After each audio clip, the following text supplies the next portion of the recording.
అనారోగ్యం, ఉద్యోగం, వ్యాపారం అప్పులతో బాధపడుతున్నారా? వెంటనే జేకేఆర్ గురువు గారికి కాల్ చేసి అపాయింట్మెంట్ తీసుకోండి.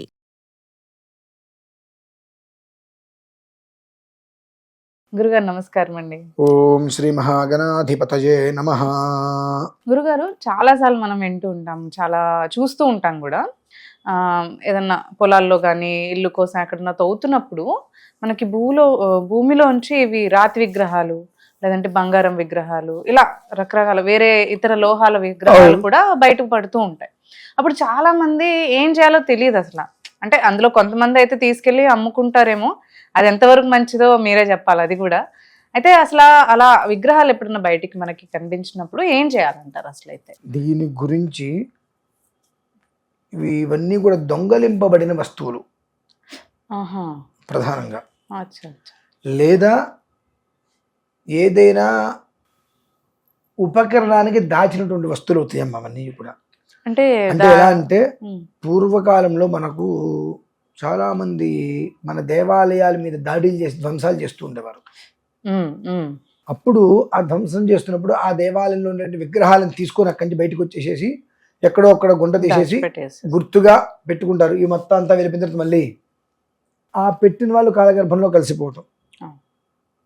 రెండు, కొంతమంది దేవాలయాలు పెద్ద పెద్ద దేవాలయాలు నిర్మించినప్పుడు భవిష్యత్తులో మళ్ళీ దేవాలయానికి మరమ్మతులు చేయాలంటే డబ్బులు ఎవరైనా ఇస్తారో ఎవరో అని చెప్పి అంత బంగారము, వెండి ఇటువంటివన్నీ కూడా ఒక చోట పాతి పెట్టి శాసనం పెడతారు. అక్కడ అది ఆ వంశీకులకి ఇలా దొరకాలని చెప్పి శాసనం పెడతారు.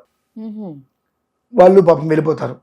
ఇలా మరికొంతమంది దేవాలయాన్ని కొలగొట్టేస్తూ ఉంటారు, దొంగతనాలు చేసుకుని వస్తూ ఉంటారు ఆభరణాలు అవన్నీ కూడా. అవి ఎక్కడ పెట్టాలో తెలియక ఊర్లలో ఉండేటువంటి చెరువులు ఉంటాయి చిన్న చిన్నవి, ఆ చెరువుల్లో దాచేస్తారు ఈ విగ్రహాలు కానిటువంటివన్నీ కూడా. చెరువు లోపలికి దాచేసి వాళ్ళు ఏదో గుర్తుపెట్టుకుంటారు. కాలక్రమేణా చెరువులన్నీ కూడా ఎండిపోయినప్పుడు కొన్ని విగ్రహాలు బయటపడుతూ ఉంటాయి. అలాగే కొంతమంది పొలాలు అవన్నీ ఉంటాయి, కొండ ప్రాంతాలు ఇవన్నీ ఉన్నప్పుడు అక్కడ ఇవి దాచేసి పెడుతూ ఉంటారు. పొలం పనులు చేసుకున్నప్పుడు ట్రాక్టర్ వేసినప్పుడు కొన్ని ట్రాక్టర్లకి పడి కూడా బయటకు వస్తూ ఉంటాయి. కొంతమంది బావి తీసినప్పుడు బయటపడుతూ ఉంటాయి. ఇట్లా పడ్డ ఏ ఒక్క విగ్రహం కానీ వస్తువు కానీ మనవి కావమ్మా, మనం ముట్టుకోకూడదు వాటిని. ఏం దొరికినప్పటికీ కూడా పక్కన ఉన్నటువంటి జలాశయం ఏదైనా ఉన్నట్లయితే తీసుకుని ఎందులో విడిచిపెట్టేయాలి. అంటే గుళ్ళల్లో ఇవ్వడం కూడా మంచిది కాదంటారు. ఎందువల్ల మంచిది కాదు అని అంటే, అది 100 సంవత్సరాల పురాతన విగ్రహం అనుకుందాం, దాన్ని ఎవరో దొంగతనం చేసుకొచ్చి పెట్టాడు, లేదా ఎవరో ఏదో చేస్తారని చెప్పి తీసుకొచ్చి దాచిపెట్టారు. దాచిపెట్టినప్పుడు వాటికి కొన్ని యంత్ర స్థితిగమనాలు వేస్తారు. దానివల్ల అవి ఎన్నో రకాలైన ఆకర్షణ శక్తిగా అవి ఇమిడి ఉంటాయి. వాటిని ముట్టుకోలేము ముందు వెంటనే దొరికినప్పుడు ఇబ్బంది, మన చేతులు మాడిపోతాలు, చాలా వైబ్రేషన్స్ బాగా వస్తాయి. అయినా ఏ రకంగా కనుక వాళ్ళు తీసే ప్రయత్నం చేస్తే దాన్ని జలము అంటే నదీ ప్రవాహం ఉండి అందులో వదిలేయాలమ్మా. ఆ శక్తిని మనం తట్టుకోలేము. గుళ్ళల్లో పెట్టిన నిత్యార్చనలు చేయడానికి కూడా దానికన్నా దాన్ని పురాతన వస్తువులాగా వ్యవహారం చేయడానికి దానికి పెడుతుంటే దాని యొక్క వైబ్రేషన్ మొత్తాన్ని ఇబ్బందులు పెడుతూ ఉంటాయి. మనం వింటూ ఉంటాం, భూగర్భ నిధులు కొంతమంది దొరికినప్పుడు దాని ప్రభావం మనిషిలో ముక్కులోంచి నోట్లోంచి రక్తం కక్కుకోవటం, కింద పడిపోవటం, ఇవి చాలా ప్రమాదాలు, ఇంట్లో ఎవరైనా వెళ్ళిపోవటాలు మనం చూస్తూ ఉంటాం. ఇటువంటివన్నీ కూడా జరుగుతాయి. మామూలుగా కూడా మీకు దీని మీద వాస్తవం తెలియాలంటే ఒక రాగి చెంబు, ఆ రాగి చెంబుని తీసుకెళ్ళి భూమిలో పెట్టండి. 5 సంవత్సరాల తర్వాత మీరు ఆ రాగి చెంబుని మళ్ళీ బయటికి తీయండి, మీరు డైరెక్ట్గా దాన్ని ముట్టుకోలేరు. లోహం కదా, లోహానికి ఎన్నో రకాల అతీత శక్తులు దానికి వశమవుతాయి. అంటే మంచివా చెడు అంటున్నారా? అది ఏదైనా కావచ్చు కాక, కొంత రైస్ పుల్లింగ్ అని కూడా అంటుంటారు. ఇటువంటివన్నీ కూడా పిడుగుపడ్డప్పుడు వస్తుంటాయి. అవన్నీ కూడా అవన్నీ దానికి ఆకర్షించి తీసేసుకుంటాయి. అవి ఒక్కోసారి మనం చేతితో పట్టుకుంటే చేతులు మాడిపోతాయి కూడా, నరాలు పనిచేయవు ఇంకా. అలానే కొన్ని నెగిటివ్ శక్తులు, నాగబంధాలు అవన్నీ కూడా దానికి పెనవేసుకుని ఉండిపోతాయి కనిపించకుండా కూడా మనకు. కాబట్టి అవి దొరికినప్పుడు వెంటనే చేతితో ముట్టుకునే ప్రయత్నం చేయకూడదమ్మా. రాతి విగ్రహం పర్లేదు, అలానే లోహాల విగ్రహం అన్ని లోహాలకి ఉండదు. లోహాద్ సదృశ అని చెప్పి దొంగతనం తీసుకొచ్చి పెట్టేస్తారు. పెట్టినప్పుడు అంత ఆకర్షణ శక్తి దాని మీద ఉండదు పెద్దగా, దొంగతనం చేసిన దానికి. ఎప్పుడైతే కనుక ఎవరో ఆలయాలను ధ్వంసం చేయడానికి వస్తున్నారని చెప్పి ఆ విగ్రహాలను తీసుకొచ్చి దాచిపెట్టినప్పుడు వాటి మీద కొన్ని యంత్రాలు వేస్తారు. ఆ మామూలుగా వాళ్ళు 4 యంత్ర బలం రక్షగా పెడితే అవి 4000 రెట్లు రక్షకి అవి ఉంటాయి. కాబట్టి అటువంటివి మనం వెంటనే ఇట్లా చేత్తో మనం ముట్టుకోలేము. ముట్టుకుంటే వెంటనే చేతులు ఇబ్బంది పెట్టాలు.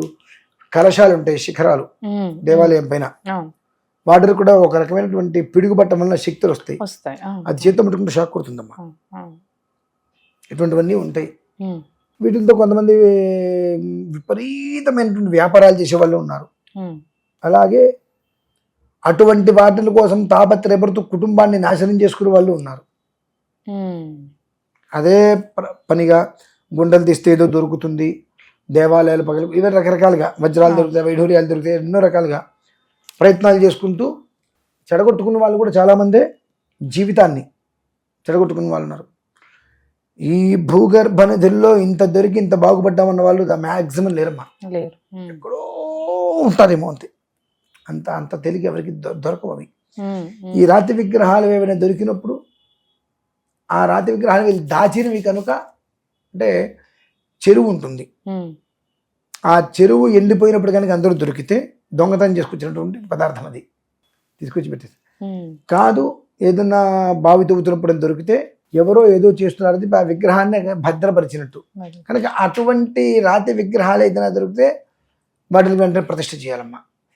వాటికి అధివాసాలు ఉంటాయి, అవన్నీ పూర్తి చేసి దాన్ని ప్రతిష్ఠ చేయాలి. అది ఆ ప్రాంతాల్లో ఉండే వాళ్ళందరికీ కూడా చాలా మంచిది. అంటే ఏదో ఒక మంచి జరగబోతుంది, ఆ ప్రాంతానికి శుభం జరగబోతుంది అన్నప్పుడు అవి. అవును, చాలా మంది అదే నమ్ముతారు. అంటే ఏదన్నా దేవత కానీ ఎవరన్నా విగ్రహాలు వచ్చినప్పుడు అరే మన కోసమే వచ్చారు, గుడి కట్టాలి లేకపోతే ఎట్లా ప్రతిష్ఠ చేయాలో అని నమ్ముతూ ఉంటారు. అసలైతే అవి విధానాలు. దొంగలించి తీసుకొచ్చి పెట్టిన విధానం ఒకటి. అవును అవును చెప్తారు. దొంగలిస్తారేమో అని చెప్పి ముందస్తు భయంతో తీసుకొచ్చి పెట్టేటువంటి విధానాలు ఉంటాయి.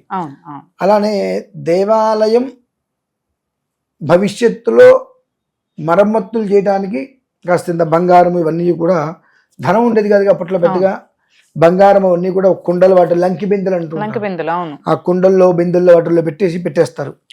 అటువంటివి కనుక ఏదైనా దొరికితే ₹1 కూడా వీళ్ళు తినకూడదమ్మా. అది నీ సంపాదన కాదు, భగవంతుడు. ఆ సంపాదన మీద ధ్యాస పడితే వంశం నాశనం అయిపోతుంది. ఇటువంటివి తెలుసుకోవాలి. తెలుసుకోకుండా లంకి బిందెలు దొరికాయి, ఆ బిందెలు దొరికాయి, పిండాకూడు దొరికింది, కాష్టం దొరికింది అనుకుంటూ నానా ఇబ్బందులు పడి పెళ్ళామెళ్ళలో పుస్తెలతాడు కూడా అమ్మేసి వాటి కోసం రోడ్డు మీద పడి తిరిగి జీవితాన్ని నాశనం చేసుకొని అధోగతి పాలైన వాళ్ళు ఎంతమంది ఉన్నారు. కాబట్టి మనం ఏది తీసుకోవాలి, ఏది తీసుకోకూడదు అనేటువంటి విషయం కూడా వివరంగా తెలుసుకోవాలి ముందు. తెలుసుకోకుండా భూగర్భ నిధుల కోసం తాపత్రయపడి తిరిగి, లేదంటే ఏదో శివలింగం దొరికింది, ఓకే, అది చెరువులో దొరికిందా, బావిలో దొరికిందా, అంటే బావి తీస్తుండగా దొరికిందా, భూమిలో మామూలుగా పంటకి దొరికిందా అనేటువంటి విషయం దృష్టిలో ఉంచుకొని తద్వారా వాటిని మనం అది ఎలా దొరికిందనే విషయాన్ని అనుసరించి దానికి ఒక ప్రతిష్ఠ ఎలా చేయాలనేటువంటిది ఉంటుంది. లోహపు విగ్రహాలు, ఆ లోహపు విగ్రహం దొరికినప్పుడు ముందు వెంటనే దాన్ని కనిపించగానే టంగ్ అని చేత్తో ముట్టుకోవద్దు. చేత్తో ముట్టుకుంటే ఒక్కసారి నరాలు మొత్తం కూడా అయిపోవచ్చు. కాబట్టి దానికి కొన్ని మనం ఎలా ముట్టుకోవాలి, దానికి ఏం చేయాలి అనేటువంటి కొన్ని ఉంటాయి, పరిహారాలు అవి చేసి దాన్ని మనం తీసుకోవచ్చు. అలాగే ఇవి ఏ విధానంలో ఎక్కడ దొరికినాయి అనేటువంటి విషయాన్ని మనం గ్రహించుకొని దాన్ని అనుసరించి ఏ విధానానికి పెట్టారో దానికి మాత్రమే మనం ఉపయోగిస్తే అది కుటుంబానికి వృద్ధి. అలా కాకుండా లంకి మీద నాకు దొరికే బట్టి నావే అంటే కుటుంబం. అంటే మీకు చిన్న విషయం చెప్పి, అంటే దీనికి సంబంధించి ఒక ఆయన తన 2 పిల్లల్ని ఇటొకరిని కూర్చోబెట్టుకున్నాడు, భార్యను పెట్టుకున్నాడు, నది అవతల ఒడ్డుకు వెళ్తున్నాడు జాగ్రత్తగా. నది అవతల ఒడ్డుకు వెళ్తున్నాడు, నెత్తి మీద బంగారు మూట పెట్టుకున్నాడు, నెత్తి మీద బంగారు మూట పెట్టుకున్నాడు.